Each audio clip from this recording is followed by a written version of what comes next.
इंसान की जो फितरत है ना वो थोड़ी जलन वाली होती है। और वो जिन चीज़ों में खुद सक्सेस नहीं होता ना उसे लगता है कि दुनिया उसमें सक्सेस नहीं हो सकती।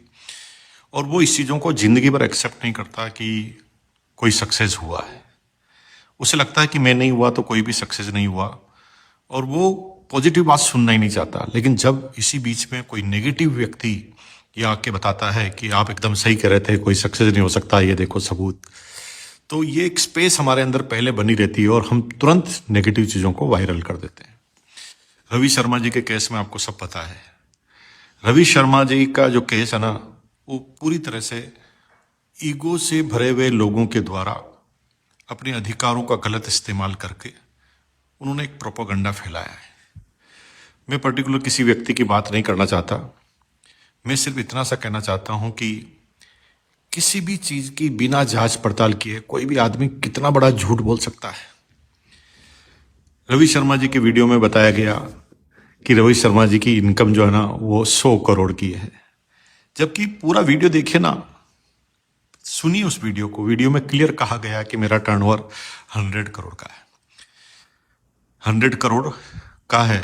जबकि मैं आपको थोड़ा बता दूं, 100 करोड़ पीवी का बोला उन्होंने। टर्नओवर जो है ना वो 100 करोड़ से ज्यादा है। 150 से 200 करोड़ रुपए पर मंथ का उनका टर्नओवर होता है।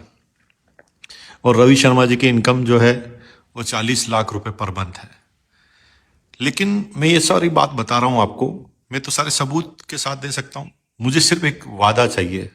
जो लोग ये बड़े बड़ी बातें लिखते हैं, क्या वो अपनी ईगो से हटेंगे? अगर मैं सारी चीजें उन्हें बता दूं विद सबूत, तो क्या वो पॉजिटिव डालेंगे? क्या वो माफी मांगेंगे? वो कभी नहीं होगा। क्योंकि वो लोग अपना काम करके निकल गए। उनको जो अपनी व्यूअरशिप लेनी थी, टीआरपी लेनी थी, वो लेकर निकल चुके हैं साइड में और आम आदमी को फंसा दिया है। रवि शर्मा जी के बारे में बोला गया कि उनके पास बहुत बड़े मकान हैं, तो है, मैं सबूत के साथ बात करता हूँ। उनके पास बहुत बड़ा शोरूम है, मैं बात करता हूँ सबूत के साथ। उनके पास कई गाड़ियां हैं, बिल्कुल है, वो महंगी गाड़ियां पहनते हैं, 100% पहनते हैं। लेकिन उसकी बातों को कहां से कहां घुमा दिया वो व्यक्ति। वो जो कंपनियां, जो मनी सर्कुलेशन की कंपनियां होती है, जो पूरा मनी सर्कुलेट करती है इधर से उधर, उनके साथ आरसीएम की तुलना। अरे भाई, आरसीएम के कहां तुलना करने बैठ गए? देखिए, किसी चीज को जानना अलग चीज होती है और पहचानना अलग चीज होती है। जानते तो आप अमिताभ बच्चन को भी हैं, लेकिन उस अमिताभ बच्चन के मकान में कितने रूम हैं आपको पता है? इसका मतलब आप केवल ऊपरी जानकारी रखते हैं। आरसीएम वो डायरेक्ट सेलिंग कंपनी है जो स्वदेशी प्रोडक्ट पर काम करती है और स्वदेशी के साथ साथ एक आम आदमी अफोर्डेबल प्राइस में उस प्रोडक्ट को खरीदता है।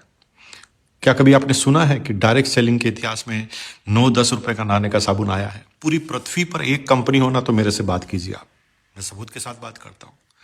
क्या कभी आपने सुना है कि डायरेक्ट सेलिंग की कोई कंपनी 20-25 रुपए किलो का नमक लेकर आई हो? पूरी वर्ल्ड में, पूरी दुनिया में एक भी डायरेक्ट सेलिंग कंपनी है तो बताइए। अरे थोड़ा समझो मेरे भाई। इस 8-10 रुपए के साबुन के बाद, इस 20-25 रुपए किलो के नमक के बाद, इस नमक में से और साबुन में से डायरेक्ट सेलिंग के अंदर पैसा आता है। आप लोग ये प्रोपेगेंडा चलाकर कितने लोगों को अमीर बना देंगे? अरे भाई, डायरेक्ट सेलिंग एक ऐसा माध्यम है जिसमें आम आदमी का जीवन बन सकता है। और क्योंकि आप बाहरी चीजों से, जो लोग फेलियर हैं उनसे अब बात करते हैं, आइए ना सक्सेसफुल लोगों से बात करते हैं। एक व्यक्ति कहता है कितने सक्सेस होते हैं डायरेक्ट सेलिंग में, तो मैं आपको कहता हूं कितने सक्सेस होते हैं किसी चीज में। पत्रकारिता इतने सारे लोग करते हैं, कितने पत्रकार सक्सेस हैं? इतने सारे लोग एग्जाम देते हैं, कितने लोग एग्जाम में टॉप पर आते हैं? इतनी सारी ग्रोसरी शॉप है, क्या सब लोग हिट है? इतने सारे दूसरे मार्केट है, क्या सभी लोग हिट होते हैं? हर चीज में एक एवरेज चलता है। उसी तरह डायरेक्ट सेलिंग में भी कई लोग आते हैं और कई लोग सीरियसली इस काम को करते हैं। जब करियर बना के इस काम को करते हैं तो डायरेक्ट सेलिंग में वो बहुत बड़ा अपना भविष्य बना चुके होते हैं। कभी सुना है कि आप जिस कर्मचारी हैं, जहां आप काम करते हैं, आप रिटायर्ड होने के बाद क्या होगा आपका? डायरेक्ट सेलिंग में आप रिटायर्ड नहीं होते, आप जीवन में और कई जगह नहीं हो सकता। कि आप समझते हैं कि आपसे ज्यादा दिमाग वाला आदमी हमेशा आपसे ऊपर रहेगा आपकी जॉब में। लेकिन डायरेक्ट सेलिंग ऐसा काम है जिसके अंदर आप चालू करते हैं ना, तो आपसे ज्यादा दिमाग वाले आदमी आपके डाउनलाइन में आ सकते हैं। डायरेक्ट सेलिंग वो एक सी संरचना है पृथ्वी की जो सबसे पवित्र है, आज इतने झगड़े, दंगे, फसाद, हिंदू मुसलमान। अरे डायरेक्ट सेलिंग में कोई हिंदू मुसलमान होता ही नहीं है। हिंदू की डाउनलाइन मुसलमान हो सकती है और मुसलमान की डाउनलाइन हिंदू भी हो सकती है। हजारों एग्जाम्पल है। अगर आज की तारीख में हिंदुस्तान की किसी भी समस्या का इलाज है ना, डायरेक्ट सेलिंग है। अगर रोजगार की बात करते हैं तो रोजगार कहाँ है, किस सरकार के पास रोजगार है? डायरेक्ट सेलिंग ऐसा माध्यम है जिसमें एक आम आदमी रोजगार ले सकता है बिना किसी इन्वेस्टमेंट के। लेकिन लोगों को पता नहीं है, वो सिंपल सी तुलना कर लेते हैं उन मनी सर्कुलेशन वाली कंपनियों में जो लोग उससे पैसा लेते हैं और पैसा लेकर उसे डबल करने का वादा करते हैं। आरसीएम में एक भी व्यक्ति से कोई 1 रुपया कभी लिया गया तो बताओ? आरसीएम में हर व्यक्ति अपने सामान का पेमेंट देता है। और मैंने बताया नमक और साबुन के एग्जाम्पल में, डायरेक्ट सेलिंग की ऐसी कोई कंपनी नहीं है जो आरसीएम के मुताबिक आरसीएम जैसे प्रोडक्ट अवेलेबल करा पाए। मैं यहाँ पर आरसीएम की तारीफ नहीं कर रहा हूँ। डायरेक्ट सेलिंग, बहुत सारी कंपनियां भी डायरेक्ट सेलिंग की है, लेकिन वो भी अच्छा अपना काम कर रही है। अपने अपने तरह के कस्टमर हैं। और मैं सैकड़ों कंपनियों के लीडरों से मिला हूं जिन्होंने डायरेक्ट सेलिंग में काम कर कर अपने अच्छे मुकाम को हासिल किया है, अच्छे टॉप के मुकाम को हासिल किया है, जीवन को अद्भुत तरह से संचित किया है और एग्जाम्पल लिया जाता है।